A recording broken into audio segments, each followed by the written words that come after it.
बिस्मिल्लाहिर्रहमानिर्रहीम अस्सलाम वालेकुम। Welcome to Sam's healthy food and vlog. आज मैं लाई हूँ जी रमज़ान स्पेशल पोटैटो ट्विस्ट। ये आजकल बड़े वायरल हैं, मैंने सोचा हम भी इसको ट्राई करते हैं। हम सबसे पहले आलूओं को बारीक बारीक स्लाइसेस में काट लेना। आपके पास कटर होगा तो आप उससे इसको काट सकते हैं, उससे ये ज़्यादा आसानी से हो जाता है।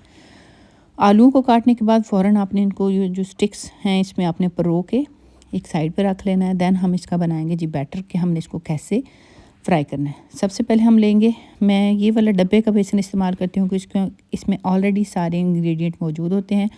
4 चम्मच बेसन लेने के बाद 1 चम्मच मैंने इसमें कॉर्नफ्लोर डाला, थोड़ा सा धनिया, थोड़ा सा नमक, थोड़ी सी मिर्च, अजवाइन, धनिया और ज़ीरा डाला इसको मज़ीद चटखारा देने के लिए।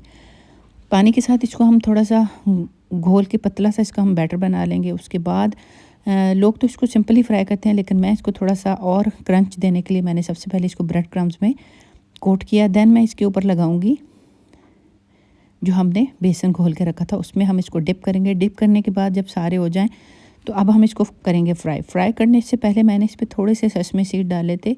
आपके पास हो तो आप डाल सकते हैं, नहीं तो आप स्किप कर सकते हैं।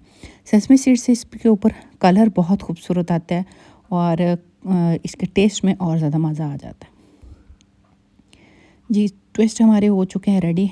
ये रमज़ान स्पेशल डिश है, आप रमज़ान में इसको बनाएं अपने बच्चों के लिए, अपनी फैमिली के लिए।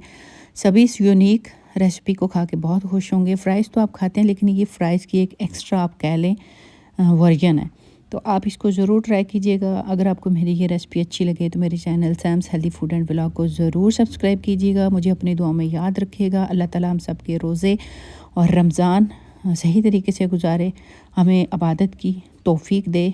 और रमज़ान अभी इंशाल्लाह स्टार्ट हो जाएगा, तो मुझे अपनी दुआ में ज़रूर याद रखिएगा और कमेंट ज़रूर कीजिएगा अगर आपको मेरी ये रेसिपी अच्छी लगे। लाइक शेयर कीजिएगा। मुझे दीजिए इजाज़त। अल्लाह हाफ़िज़।